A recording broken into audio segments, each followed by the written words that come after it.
Italia y Japón, Inglaterra, que dejaría su supremacía mundial en manos de Estados Unidos y Rusia, los grandes vencedores.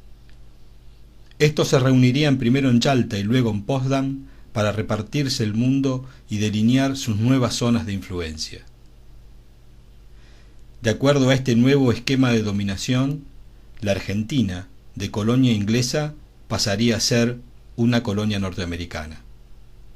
Sin embargo, esa turbulencia política, provocada por un sistema imperial que colapsa y otro que lo reemplaza, sería aprovechado sorpresivamente por una alternativa distinta.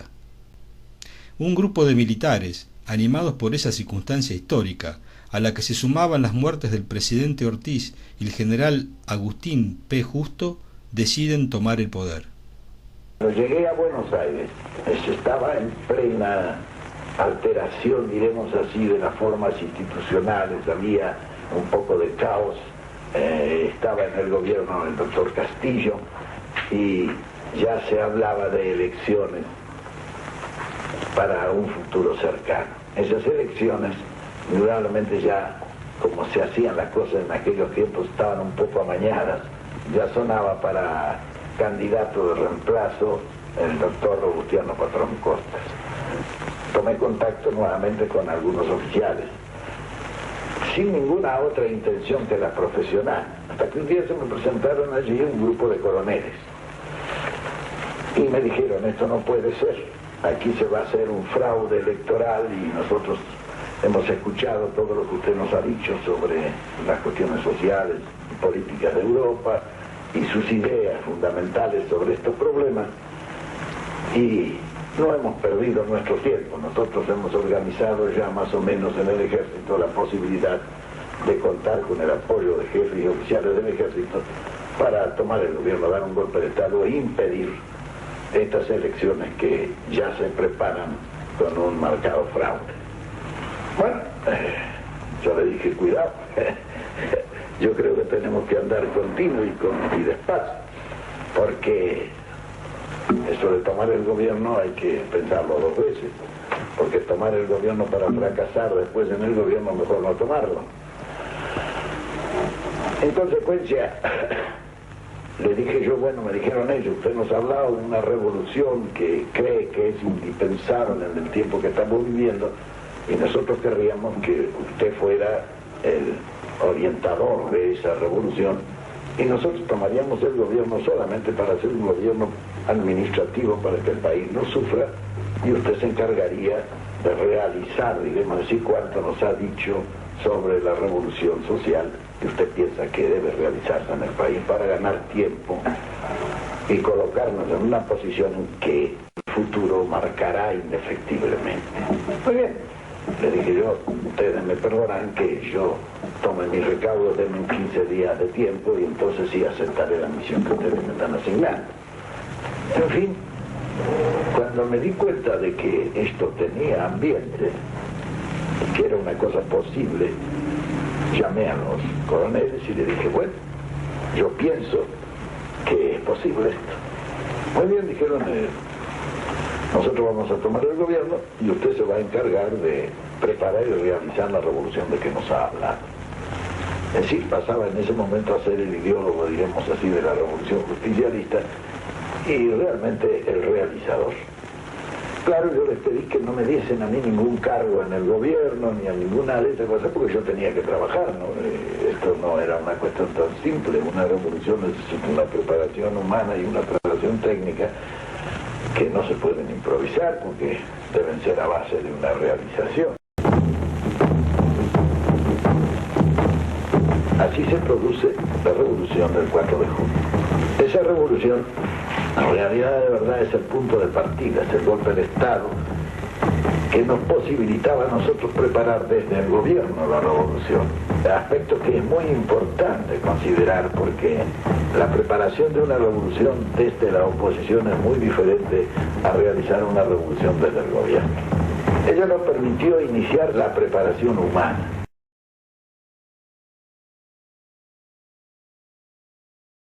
En la década del 40, la industrialización del país provocó una corriente inmigratoria desde el interior hacia el Gran Buenos Aires. Los primeros en llegar fueron los más jóvenes, los más audaces, quienes no se resignaban a la desesperanza y la miseria que les deparaba el viejo país agroexportador. Luego fueron trasladando al resto de sus familias, y así, lentamente, pedazos de Santiago del Estero, Tucumán, Catamarca y de todas las provincias argentinas fueron rodeando a la altiva capital. También bolivianos y paraguayos, todos descendientes de pasados orgullos federales, donde se mezclaban viejos apellidos españoles con rasgos de dudosas princesas indias. Silenciosamente fueron rodeando a la vieja ciudad de empleados públicos, politiqueros y administradores de intereses foráneos. Como era de esperar, lo nuevo y lo viejo no pudieron entenderse. Cabecitas negras, gritaban los barras del centro. Porteños, murmuraban los recién llegados. Esa nueva Argentina comenzó a crecer sin ser reconocida por la Argentina visible de entonces. No la representaban ni los viejos dirigentes sindicales, ni los diarios, ni las radios, ni los políticos de la década infame. Ambas realidades vivieron indiferentes durante una década, una en su habitual rutina colonial de país administrativo y burocrático, la otra industrial, progresista, audaz y vital. Tarde o temprano habrían de enfrentarse. Una representaba a la vieja colonia, agotada por el fracaso de sus dirigentes políticos que no pudieron acertar el camino y la condenaron a la administración bucólica y colonial. La otra era el futuro, el ánimo de progreso, el espíritu de aventura.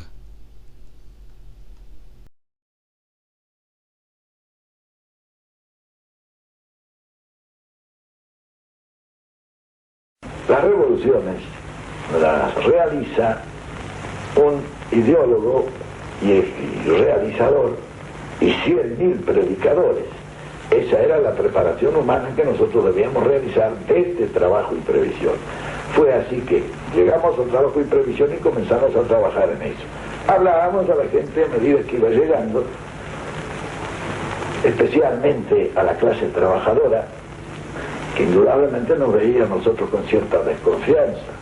Imagínense un coronel que caía allí del cielo, no era lo más propicio para que le hicieran caso y le creyeran, con la experiencia que el pueblo tenía de la acción de los militares.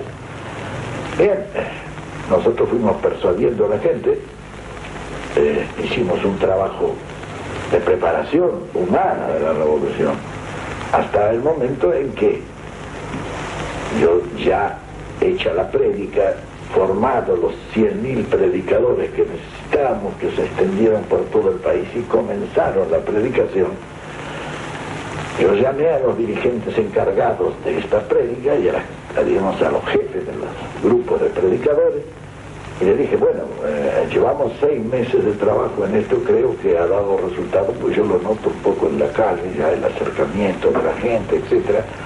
Consecuencia, vamos a poner una prueba a esto. Si ese acto que programamos me reunía a 100.000 personas, para mí era suficiente, dado el estado, diremos así, de la población, que no era muy entusiasta para asistir a actos, etc. Bueno, eso era para mí la demostración que yo necesitaba para ver si toda la predicación que veníamos realizando desde hacía 6 meses tenía un efecto positivo en el pueblo, que es donde se prepara, diremos así, la revolución. La revolución es un hecho humano, hecho por los hombres, para los hombres, de manera que quizá lo más fundamental de una revolución es preparar la revolución en la mente y en el corazón de los hombres. Bueno, esa concentración dio más o menos unos 250.000, calculados por la policía, que en estos actos suele calcular, o tiene la propensión de calcular corto. Bien, cuando yo tuve esa comprobación ya no tenía nada que esperar. Llamé a los jefes de equipo de prédica y les dije, bueno señores, ahora les toca a ustedes seguir con esto. El joven coronel rápidamente comenzaría a diferenciarse del resto de sus compañeros, acentuando la necesidad de resolver la injusticia social que oprimía a los trabajadores en esa Argentina colonial. El capitalismo y su ideología individualista habían provocado la exclusión de los pueblos de las decisiones políticas y la explotación brutal y la postergación de los trabajadores, que eran tratados prácticamente como animales, sin derechos sociales ni políticos. La idea del joven coronel era poner en marcha una nueva forma de democracia, popular y participativa, que sepultara la actitud individualista de la democracia burguesa. Pero para que este proceso se pusiera en marcha, la dignificación social y la restauración de los derechos políticos de los trabajadores era el paso previo imprescindible. Cualquier organización política popular debía pasar previamente por un proceso de justicia social y de dignificación de esas clases postergadas y olvidadas. Recuperar el sentido de dignidad y solidaridad de los trabajadores era el paso previo para su organización política. No era solamente un acto de solidaridad cristiana, era un acto profundamente anticolonialista y revolucionario.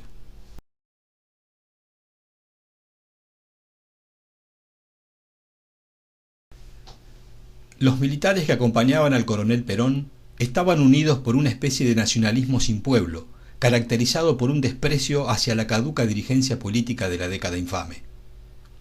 Había un acuerdo mayoritario respecto de la necesidad de una industrialización del país y de mantener una posición neutralista ante el conflicto bélico mundial, consignas típicas del nacionalismo.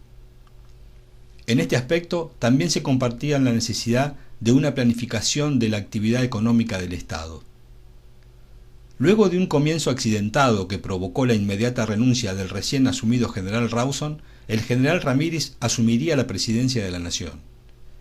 El movimiento militar comenzaría a mostrar en su propio desarrollo las tensiones provocadas por su diversidad política.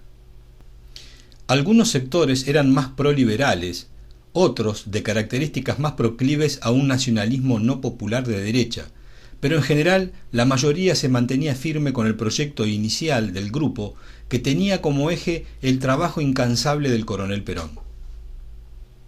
Sin embargo, pasada la sorpresa inicial, los factores de poder comenzarían a operar sobre los distintos componentes del gobierno.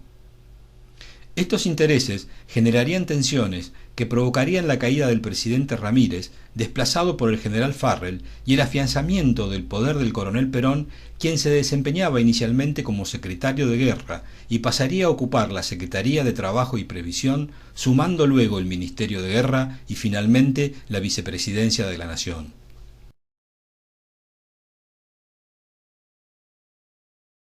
Y yo pasé a fundar enseguida el Consejo Nacional de Posguerra, que era el organismo que debía encargarse de la preparación técnica de la revolución. Ese Consejo Nacional se llamó de posguerra porque en él estudiamos cómo íbamos a hacer para que no nos hicieran pagar la Segunda Guerra como nos habían hecho pagar la Primera. Allí se estudió perfectamente bien la situación en el orden, especialmente en el orden económico, y se estudió también todas las implicancias que de alguna manera confluyeran a la realización de una verdadera revolución que cambiase no solamente estructuras, sino también modos de pensar y sentir en el pueblo. Ese Consejo Nacional de Posguerra comenzó por formar un cuerpo de concepción de la revolución. Ese cuerpo de concepción de la revolución fue formado con hombres de distintas proveniencias, especialmente empresarios, políticos, técnicos, tecnócratas, algunos dirigentes obreros, dirigentes de otro orden dentro de la comunidad. Y reunimos más o menos un número en redondo de 100 personas, que después se fue eliminando durante el trabajo. Nos quedamos, diremos así, con el mejor acopio de materia gris que en el momento se podía disponer. Con ellos comenzamos por establecer la ideología de la revolución, porque indudablemente la revolución necesita especialmente de ideas inicialmente, y un estudio de las ideas políticas y sociales implicaba la creación también o la cristalización de una ideología. Esa ideología se encargó inicialmente a algunas personas. Se leyó dentro del cuerpo de concepción de la revolución, se leyeron los resultados. La gente no estuvo muy de acuerdo. Yo especialmente la critiqué, la mayor parte de ellas, porque o eran fragmentarias o eran demasiado detalladas, algunos eran una cosa muy larga, y entonces a mí me parecía que la fijación ideológica de una doctrina revolucionaria ha de ser una cosa sintética, que comprenda solamente las grandes líneas que la revolución debe de seguir tras los grandes objetivos que persigue. En consecuencia, después de una discusión larga, como yo la critiqué, me dijeron, bueno, ¿y por qué no la hace usted? Y bueno, entonces me tuve que poner a estudiar el problema y hacer. Hice un compendio en 22 capítulos que le llamé La comunidad organizada. Tan pronto nosotros tuvimos la ideología preparada, dividimos ese Consejo de Concepción en grupos. Se hizo un grupo económico, un grupo político, un grupo social, un grupo cultural, y entonces eso nos permitió ya ir orientando un plan. Los planes, en realidad, de verdad, tal cual lo hicimos nosotros, son de una gran simplicidad, pero son también preparados muy objetivamente, lo que daba la posibilidad de una comprensión de conjunto. En primer lugar, preparamos la estadística. Indudablemente, toda la estadística del Estado la tomamos y la coordinó el doctor José Figuerola, que era un gran estadígrafo, posiblemente el mejor estadígrafo que había en la Argentina. Él, cuando terminó de compilar toda la estadística, me llamó un día y me dijo, vea, general, o coronel, yo era en ese entonces, esta estadística es toda falsa. Tuvimos que hacer 15.000 encuestas para contar con una estadística empírica, pero real. Me acuerdo que Figuerola me contó un cuento ese día y me dice, vea, dicen que las 3 mentiras más grandes las dicen los curas, las mujeres y la estadística. Dice, de manera que esto nos viene comprobando la verdad de ese cuento. Una vez que tuvimos la estadística, por los grupos se estudiaron los grandes y lejanos objetivos del país. Se hicieron estudios monográficos de cada uno de los grandes objetivos que el país debía perseguir. Naturalmente, teníamos la estadística, teníamos los objetivos y teníamos los 2 límites de un plan. El resto, establecer el camino, era una cosa ya más sencilla. Es así que armamos el primer plan. Indudablemente, cuando tuvimos armado el plan, nos dimos cuenta que la obra de arte no es concebir un plan, la obra de arte es realizarlo. De manera que, desde la realización, sobre todo en las actividades de un gobierno moderno, no se puede reducir a un hombre.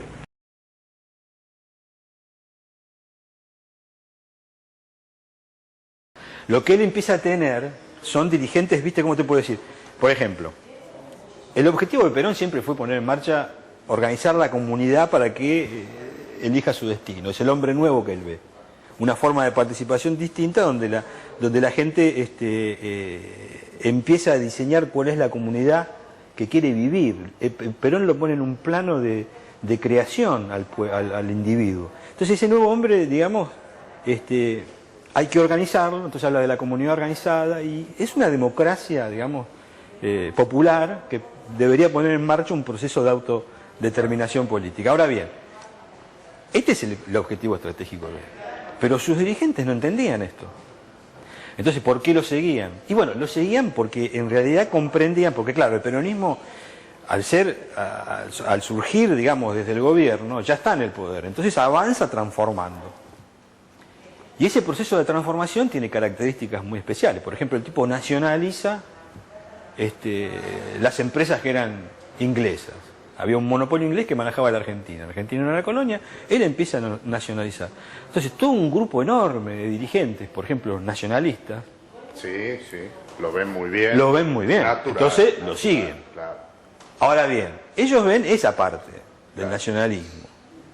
Así como los de izquierda, por ejemplo, ¿qué venden Perón? Ven que el tipo transforma y defiende al obrero y las leyes sociales y los beneficios al trabajador. Claro. Entonces toda la parte de la izquierda socialista dice, no, este tipo es bárbaro. Claro. Porque ven esa parcialidad y lo siguen también.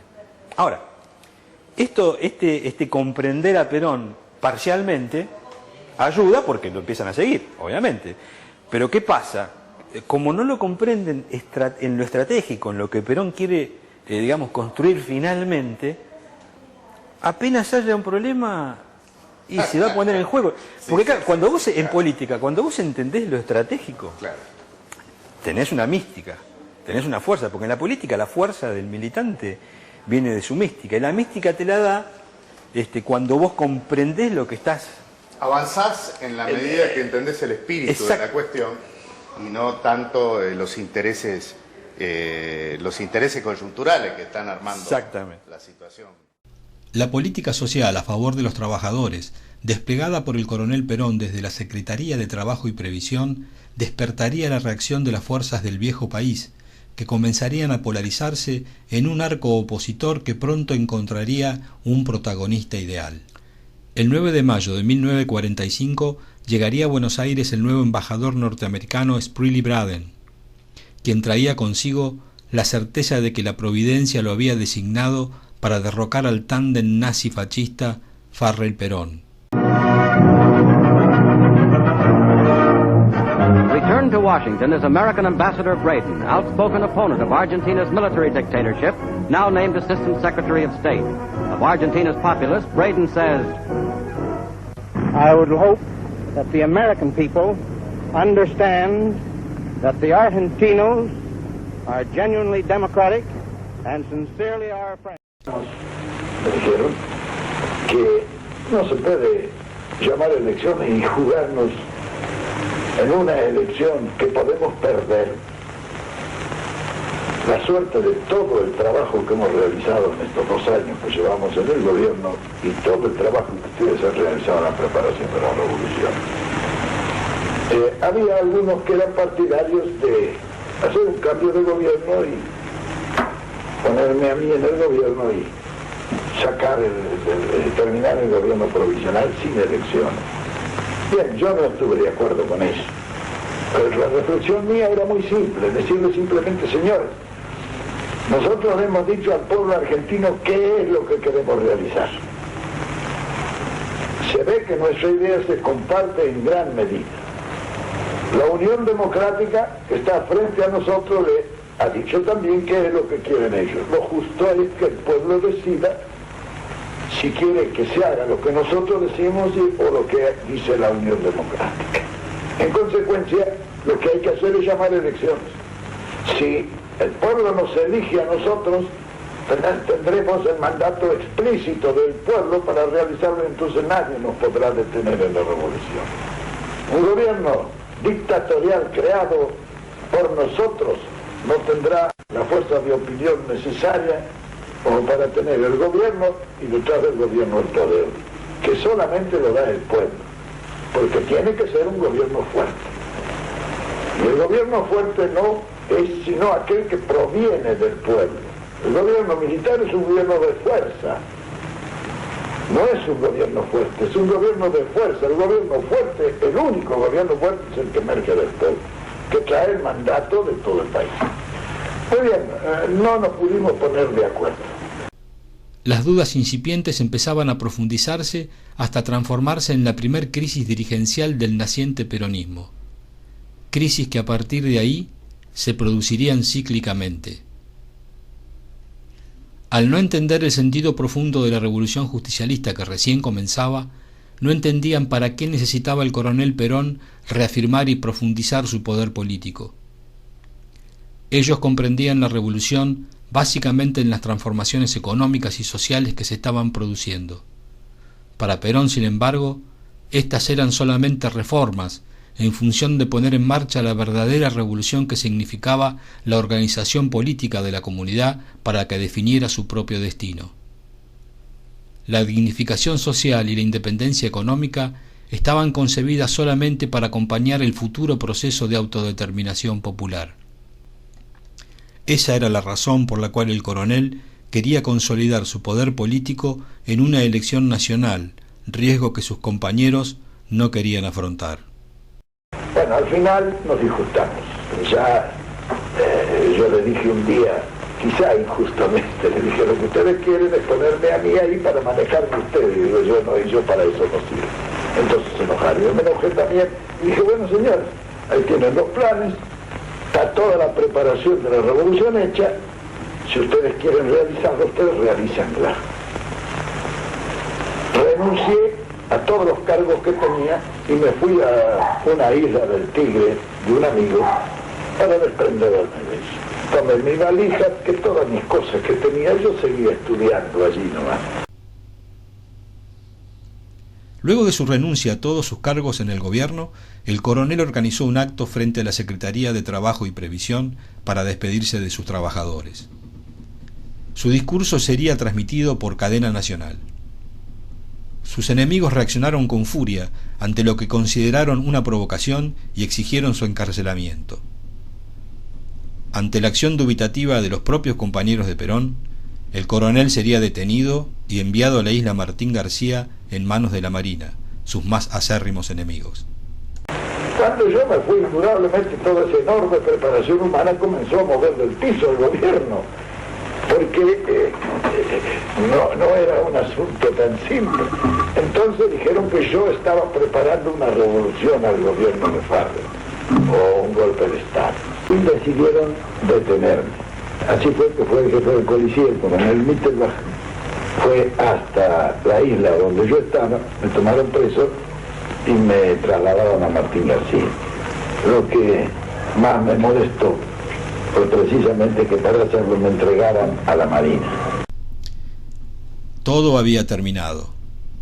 Las instituciones de todo el país se habían demostrado en contra de ese coronel rebelde.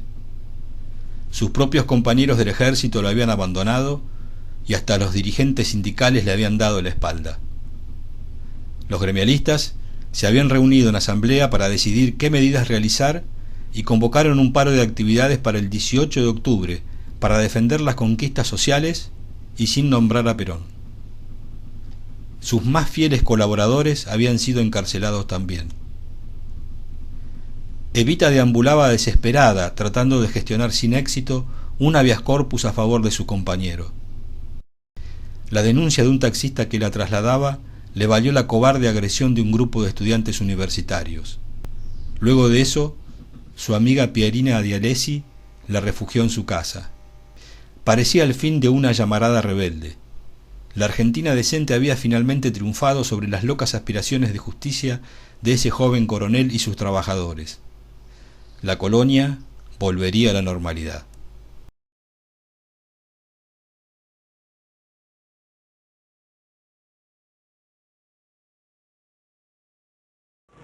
Entré ahí, me llevaron al presidio militar que hay ahí, y de ahí me trasladaron a una pequeña casita que había.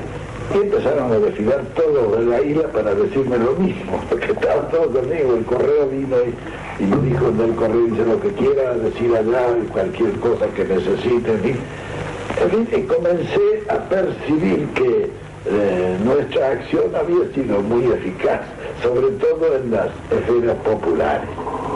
Bien, ahí pasé en Martín García una semana y yo seguía trabajando y estudiando mis cosas. Seguía pensando con el plan y con todo, porque yo sabía que algún día eso iba a ser útil. Bien, hasta que el 17 de octubre, a la mañana, se produjo una eclosión popular.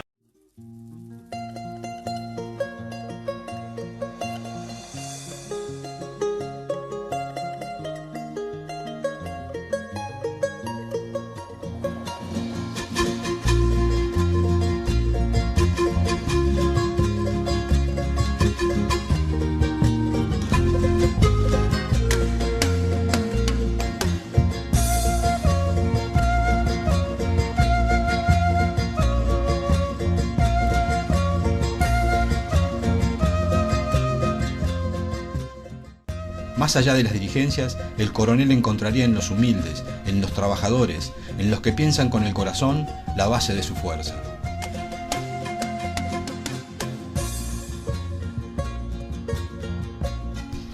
Su forma de llevar adelante ese proceso de dignificación humana desde la Secretaría de Trabajo y Previsión le permitió la conquista del corazón de su pueblo. Ellos vieron en él no a un político, sino a un líder, un hermano que los convocaba para resolver una reparación histórica. No prometía nada, no le hablaba al ciudadano distante, simplemente convocaba a sus compañeros a la defensa de esos derechos que imponía con su acción desde la Secretaría, derechos que les pertenecían y que les habían sido negados. No había en el coronel el acto de desdén de la caridad oligarca. Todas las conquistas sociales que fue llevando adelante eran simplemente actos de justicia.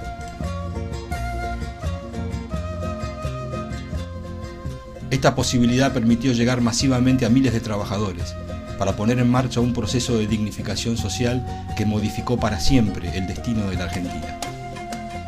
Esta dignificación conquistó el corazón de los humildes que comprendieron el sentido revolucionario del justicialismo en carne propia y transformaron esa vivencia personal en un compromiso con los nuevos postulados.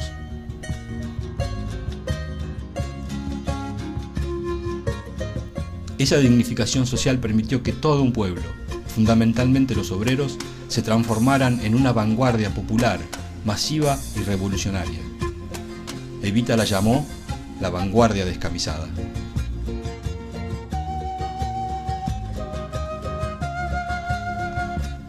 Fueron los trabajadores los que demostraron el máximo grado de compromiso con la revolución justicialista. Fueron los que estuvieron presentes en los días claves de la historia del peronismo y a ellos siempre apeló el líder para enfrentar las circunstancias políticas difíciles. Las convicciones políticas se comprenden, se profundizan y se afianzan con pensamientos, hechos, análisis y vivencias. Pero cuando empiezan a transformarse en sentimientos como la lealtad y el amor, es cuando alcanzan su máxima dimensión trascendente. Esa lealtad del pueblo hacia Perón quedó sellada definitivamente el 17 de octubre, cuando los trabajadores rescataron a su líder de la prisión en la que sus enemigos lo habían confinado. Al caer preso por la incomprensión política de sus antiguos compañeros y las presiones de la oligarquía, los trabajadores se movilizaron para rescatar a quien los había reconocido por primera vez en la historia como los verdaderos protagonistas. El 17 de octubre de 1945, ese pueblo dignificado salió a la calle y a la historia a recuperar a su hermano, a su compañero. Fue simplemente un acto de lealtad.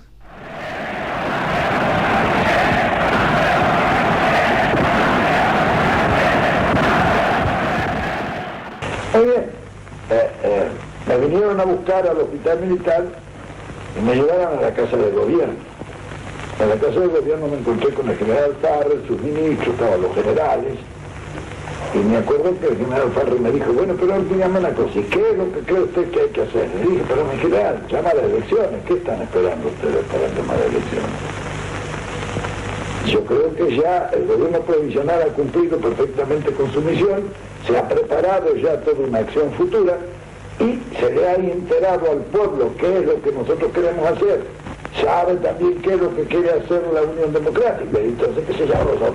Si los eligen a la Unión Democrática, allá ellos, el pueblo se habrá, buscado su propio destino. Y si nos eligen a nosotros, bueno, tendremos la fuerza de realizar lo que venimos pensando. El general Farrell estuvo totalmente de acuerdo conmigo y entonces él nomás allí me dijo, bueno, perfectamente, llamamos elecciones. Llamamos, y yo así un poco al costado, dijo, llamamos en 3 meses, uno de atrás le dijo, no, los padrones, que sé, bueno, ¿cuánto? Dijo esto, 6 meses. En 6 meses hay elecciones, dijo Farrell. Yo me paré y le dije, bueno, mi general, palabra de honor, nos dimos la mano. Y bueno, le digo, me voy. Entonces dijo, déjese de embromar, venga, estos locos nos van a quemar la casa del gobierno, salga al balcón y háblele para que se vaya. Bueno, efectivamente, salí al balcón. Cuando llegué al balcón, sin con todo el ajetreo del día, yo ni sabía lo que les iba a decir hacia como 1 millón de personas en la plaza, frente a la casa del gobierno.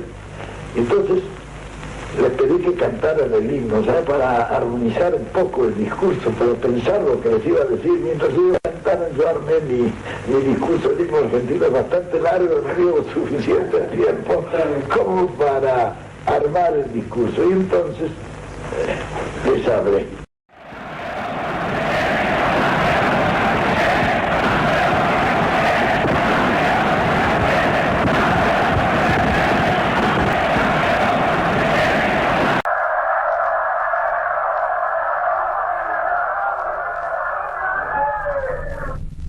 Casi 2 años desde estos mismos balcones dije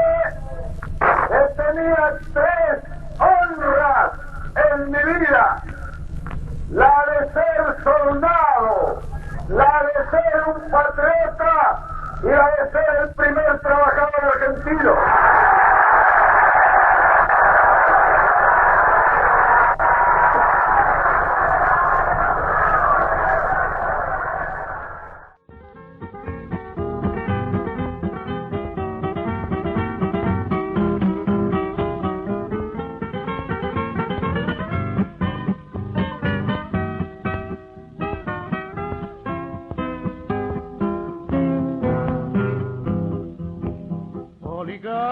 Caballero prototipo de negrero, que explotaste al obrero sin tenerle compasión.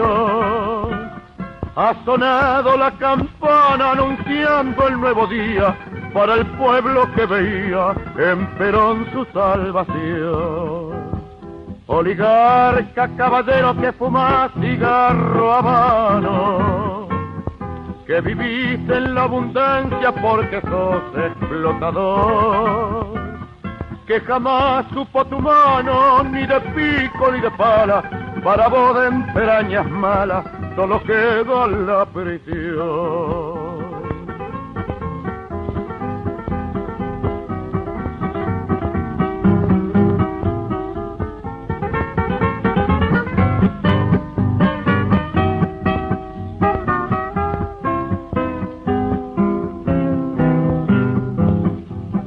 Vende patria que entregaste el transporte al extranjero, que te nutres con dinero del sudor de los demás. Democrático exilado sos allá en Montevideo, pero aquí te llaman reo por el código penal.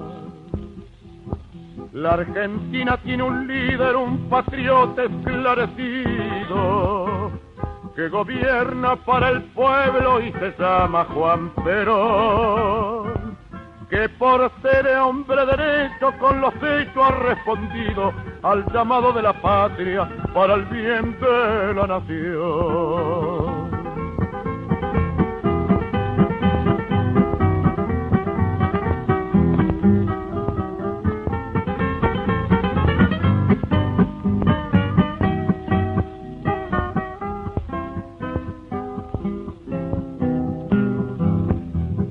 Viva Evita, gritan todas las mujeres argentinas.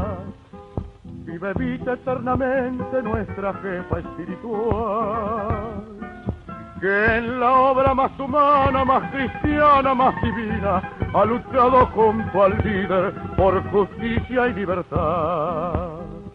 Menos pobre, menos rico, sin mezquinos sentimientos, es el lema del gobierno hecho carne en la nación. De este pueblo de argentinos de elevados pensamientos, que jugándose el destino da la vida por Perón.